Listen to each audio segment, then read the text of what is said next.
Hello everyone. Today I want to talk to you a little bit about block diagrams. Block diagrams are a very useful tool for making sure that everyone on your project is on the same page. They help you take a large, complicated project and break it down to smaller pieces, as well as they allow for you to have a mechanism for discussing your project both with non-technical audiences and technical audiences that may not have the same skill set as yourself. This video itself is going to work primarily on creating the initial black box diagram, the top level box picture of your system. Later videos will talk about the internals. So let's take a look at our requirements for this example project. This example project is a system that hangs out over a river or an area that's prone to flooding and measures the water depth, and using a cellular modem updates that information to the internet so that people that maybe are worried about flooding conditions can know if that water has risen to a point where they should think about evacuating or doing something about it. These 5 requirements here, some of them are engineering, some of them are customer. So bear in mind that this isn't the purpose of this video to look at engineering requirements and quality requirements. It's more to look at how these could map to a system level diagram. So 1, the system needs to be powered year-round from only solar power. 2, the system needs to function while being rained on at a rate of at least 3 inches per hour. 3, the system must post web updates for flood conditions within 30 minutes of floodwater heights being observed. 4, the system must cost less than $200 per unit in 100 pieces or more. 5, the system must measure water depth and temperature within 2 centimeters and 1 degree C, respectively. Okay, so now that we've taken a few moments to look at the requirements, let's look at a possible top-level block diagram. Notice this is a single block. This block should contain inside of it all of the elements and pieces of the project that you and your team are responsible for. It would not include blocks internally for things that were not your responsibility or not things that you could affect in the system. Instead, those things would be external to this and would be interfaced through what we call interfaces. It's amazing how that word works. Let's take an example of an external interface to this system based upon number 1. The system needs to be powered year-round from only solar power. So in this situation, we would have an input, for example, and we might call this input something because it's always good to have a name for something. And this would be power in. All right, so power in. Does that make sense? If you were just to see this for the first time, would that make sense to you of what that is? Would it say it was 12 volts? Would it say it was 5 volts? What do they mean by power? Is it electrical power? Is this solar power? What information can this tell us? What information can this tell us? Not a lot. So using more descriptive interface names can definitely be important. In ECE 441, you're actually required to use specific interface names that are generated by the tool we use, which completely describe the interface. How that works is it starts with the source of the input or the signal line, then it has the destination of the input line, and then it has the type of signal that's there. So in this example, we said must be powered by solar.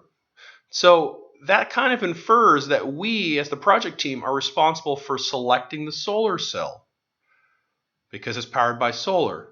It's not powered from, necessarily, though that could be an interpretation of the same requirement. Maybe this isn't the best requirement in the world, where we, instead of selecting the solar panel, have to just deal with the voltages that would be produced by a solar panel. That would, of course, change what's inside of our system and change where we spend our time and our effort.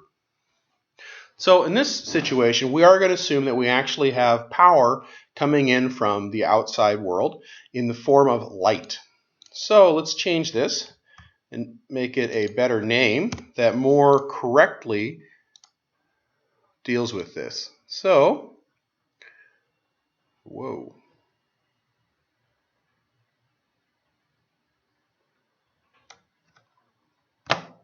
Apparently I'm having mouse issues. Let's try this one more time.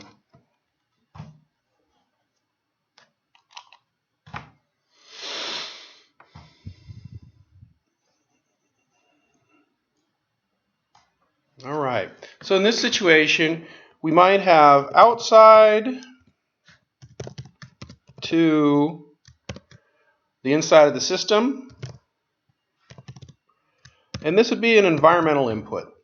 Okay, so why is it an environmental input? Well, light, heat, impact, motion, all of those elements are environmental. They're not electrical, they're not data, they're not user inputs. That's a special classification of environmental input, even though the user is poking and prodding and making sound waves, for example, at your system.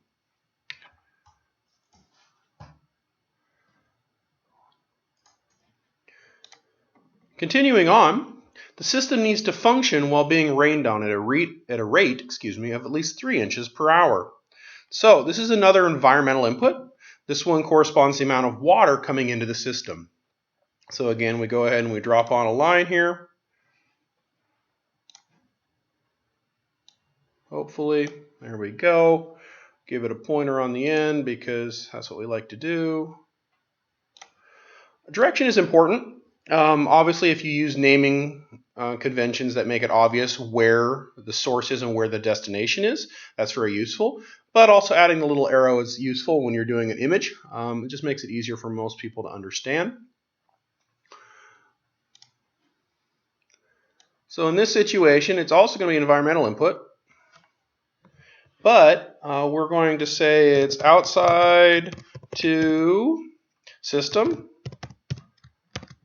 environment.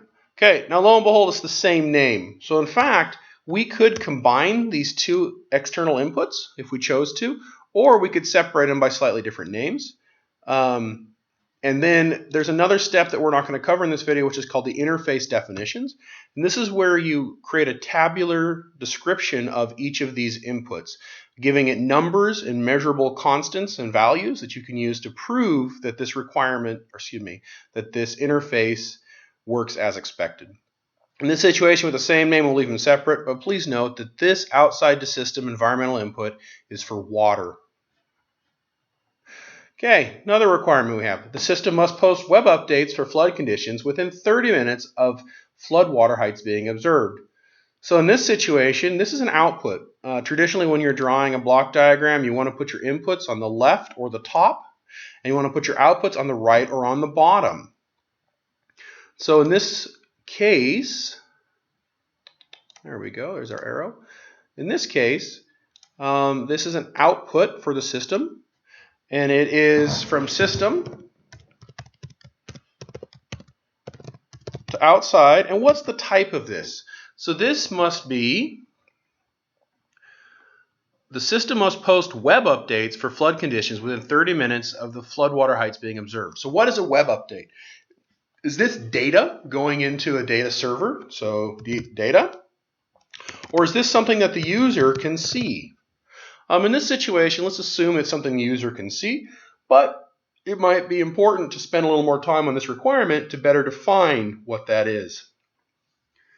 Fourth one, the system must cost less than $200 per unit and 100 pieces or more.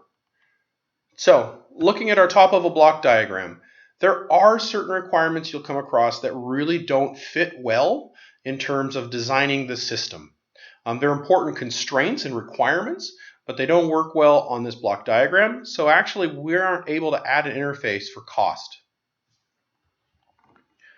And the fifth and final element in this particular list of requirements is the system must measure water depth and temperature within 2 centimeters and 1 degree C, respectively. So again, in this situation, we probably have an environmental input. It is an input to the system. Whoops. It is an input to the system. Okay. And again, we're going to give it some handy dandy name, which seems to be outside to system environment. So it actually, we really, in this particular system, only have one input for the entire system, which is environment. That being said, there could be an added requirement here. For example, the user must be able to turn the system off and on, in which case we'd now have a user input to the system, or some other element of that nature. Maybe the system could also be powered by AC power, in which case we would have both an outside to system for solar and a power input from the outside world. All right, stay tuned for part 2, and we'll break this thing down into smaller and smaller pieces.